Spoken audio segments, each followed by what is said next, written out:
Back with head coach John Klein of the Columbia Cougar soccer teams, both the men and women's team, as we talked about the girls in their first season here at Columbia College. And the men, another run back to the national tournament.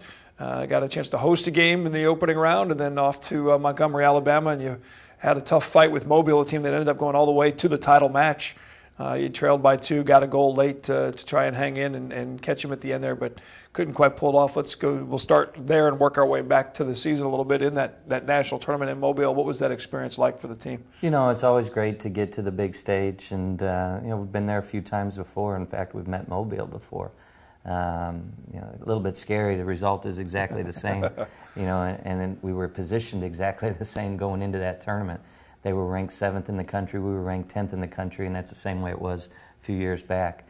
And the result was the same, 2-1. So, you know, you go down there with the hopes of advancing and extending your week and achieving some heights that haven't been achieved yet as a Cougar soccer team. So it's great to get there. We were looking for just a little bit more. Didn't play our best soccer of the year, but had great goal-scoring chances in the first half and just didn't find the net. Went out in the second half, you know, 45 minutes now, and defense has been our strength, and we just had a lapse, you know, momentarily, and they scored the goal, and boy, a minute later they scored another one. And, you know, while you could have just cashed it in, the guys did not. They continued to fight. We scored. Marko Paunovic scored a great goal and maybe had his best game of the year. Had a couple other great scoring chances, and we just couldn't quite get it tied up. So good soccer team that we played, but it certainly was a winnable match. And you know, hopefully there's just that little bit of pain that's still there to keep the group excited about next year. And we lose, you know, 4 seniors. We'll certainly miss them, but I feel good about the group and our chances next year as well. It was quite a season. It's in some regards, it's always kind of fun to, the barometer always, at least for me, is different players and when they were freshmen and so on and so forth. In this group, especially Dan Rapp in that group, he went to the same high school I went to, so there's always kind of been that personal connection for me and his dad with being the high school soccer coach there. It's hard to believe that he's done as a Cougar his 4 years, along with Nicola and Tom Vincent as 4-year players, and Andres as a 2-year guy for you. In some regards, it seems like those were very long 4 years. In other regards, you're thinking, wow, it's already, you know, come and gone. There they go. Here, time for another round of guys to step in and replace those guys. Yeah, they do go fast, and the seasons are short. You know, in soccer, it's just 2.5, 3 months, and it's over. So you really have to commit to it. You really have to enjoy it while you're here, and I think that group did. You know, Tom and Dan and Nick here for 4 years. They really just became a major part of their life to be student athletes at Columbia College, and they fit in perfectly.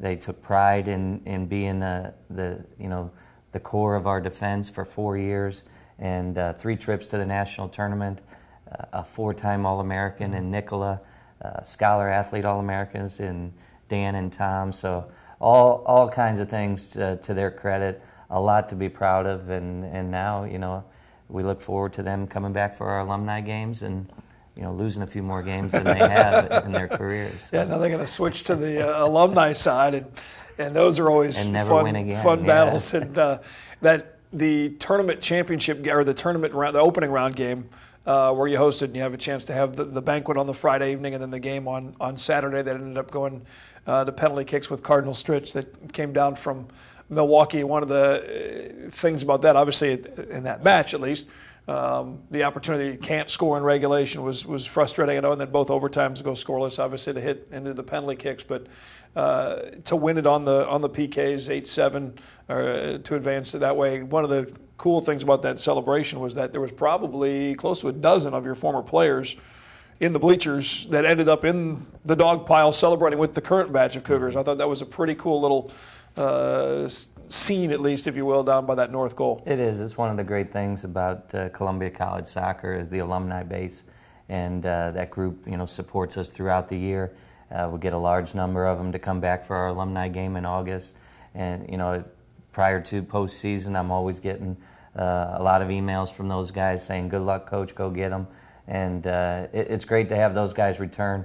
Great celebration. I'm on my way to shake the opposing coach's hand, so I don't see a lot of it, but I did catch a little bit of it on video. Saw exactly what you just described. Bunch of faces that, and those guys then make their way over to me, after it's all settled, and just wished us luck and supported us throughout that postseason. And quite an honor for Nikola as far as his All-American status, first two-time honor for that.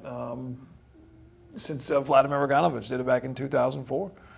Yeah, actually, Nick's a four-time All-American. He was a third-team All-American as a freshman, third-team All-American, I think, as a sophomore, second-team All-American last year, and a first-team All-American this year. He's only the second player in the history to be a first-team All-American. I think he's the first player, though, to be a four-time team All-American. Mm-hmm. I do think Brad Jenks back in the day was at least an honorable mention all 4 years, and maybe we've had another one or two like that. But Nick truly was at the top of his class and an elite player in the NAI, and a great way to cap off his career, and he'll certainly be missed in our backfield. Obviously, if you had to put a little blemish on the season, the ties ended up being your downfall. The one crown jewel that the guys did not get a chance to do was win that regular season conference championship because of that unfortunate tie in the last match against Park kept them away from that title spot, at least for the regular season, and then the loss to Hannibal in the tournament championship. But you still go undefeated, pretty unbelievable regular season, at least as far as that goes. You can't really get too upset with the ties.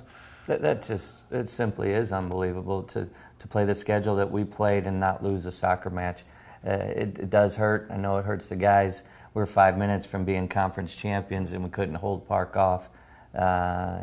Even if we hold Park off, we get to play that match against Hannibal at home, which but we can't get it back. It's done. They played good soccer all year long. We took the trip to Alabama. We're still shooting for that first trip to the Final Eight and the Final Four, and certainly our first national championship. But the soccer's good. Only one team can win in the end, and we will continue to try and put student athletes in our program that will continue to compete for that trip. And similar scenario, obviously, on the recruiting front for you guys on the guys' side, as far as trying to identify those high school players or those JUCO players to come to Columbia College. Exactly. I mean, even this afternoon we'll have 8 players on the field. We'll have our guys out there working with us. We will just on a weekly basis continue to try and identify players that can fit into our program, and that's a positive student athlete that wants to do the job in the classroom, that will compete at a high level, will work hard on the field, and just wants to be part of a great small college athletic department. With it being the holiday season, if you were to play going to see Santa Claus, one top of the wish list for your men's team and one top of the wish list for your women's team. I don't want to. That's too much on the spot. Here comes the red card. So. I don't think so. I don't know if there'd be any coach that would not say, I'd love a guy that would score 20 goals. Sure. I'd love a girl that would score 20 goals. And I really think on both teams it really is attacking players. We do have to fill our backfield, but it's difficult to find goal scorers, and if we can find 2 or 3 of those on either side, that would be at the top of my list. I think we can train players to defend the way we want to. We can't make goal scorers. They're out there. You're looking for people that have had some success. It's proven, and that's really what we're working hard to do. Especially on the men's side, you transition into this year, and you bring in guys like Rafa Ramos and Marco coming back with a second year, and Rafa was on fire for the first half of the year. Obviously struggled in the second half and down the stretch, but that's that question of, okay, where's the goals coming from? Dylan Barduzzi was such an outstanding player for 4 years. He leaves, you automatically think, okay, how are we going to replace his output and his support? And right out of the gate, you did have quite a bit of that, and then that kind of tapered off a little bit. But yeah, that's the battle, is trying to figure out how you get those, you get the goals. Yeah, it is, and it has to be the same in every sport. I think, the basketball court, they got to find scores, and now Coach Washington's got to find a setter to replace Paula Fajeda. How do you do that? Where does that come from? Yeah, so We'll do it. I think basically we're out there just looking for probably versatile players that could just very comfortable on the ball and can play just about anywhere. But we're looking at the JUCO level. We're looking at the high school level.